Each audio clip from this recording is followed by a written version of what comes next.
সাথে সাথে জানেন কেন্দ্রীয় সরকারের যে স্মার্টলি টাকা কাটার যে মিটার স্মার্ট মিটার চালু করার সিদ্ধান্ত হয়েছিল, এখনকার যে মুখ্যমন্ত্রী তিনি মাননীয় শুভেন্দু অধিকারী ভোটের আগে বলেছিলেন পশ্চিমবঙ্গের মানুষকে, গরিব মানুষকে 200 ইউনিট পর্যন্ত বিনা পয়সায় বিদ্যুৎ দেবেন। দেননি।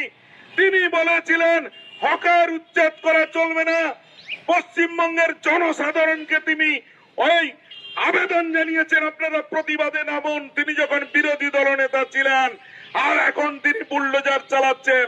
তিনি বলেছিলেন যে স্মার্ট মিটার না লাগালে চলবে। তারই কেন্দ্রের মন্ত্রী মনোহরলাল খট্টর এই পশ্চিমবঙ্গে এসে বলেছে স্মার্ট মিটার লাগানো হবে।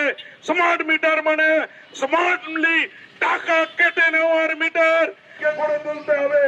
এছাড়া গোপালকদের বিরুদ্ধে যে যুদ্ধ ঘোষণা করা হয়েছে এবং পেট্রোল ডিজেল গ্যাসের যে দাম বাড়ানো হয়েছে, সেই সমস্ত নীতির প্রতিবাদে এবং এখনো গরিব সাধারণ মানুষ, কৃষক, ষাটার্ধ কৃষক, তারা যে পেনশন পেত তাদের এখনো 3 মাস পেনশন বন্ধ হয়ে আছে।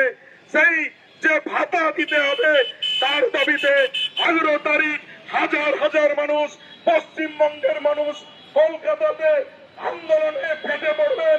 রাজ্য জুড়ে হকার ও বস্তিবাসীদের উচ্ছেদের বিরুদ্ধে স্মার্ট মিটার বাতিলের দাবিতে রান্নার গ্যাস, পেট্রোল, ডিজেলের লাগামহীন মূল্যবৃদ্ধি সহ ট্রাইব্যুনালে আটকে থাকা সমস্ত মানুষের নাম দ্রুত নিষ্পত্তির দাবি নিয়ে আগামী 11ই জুন এসইউসিআই কমিউনিস্ট দলের ডাকে কলকাতায় বিক্ষোভ মিছিলের আয়োজন করা হয়েছে।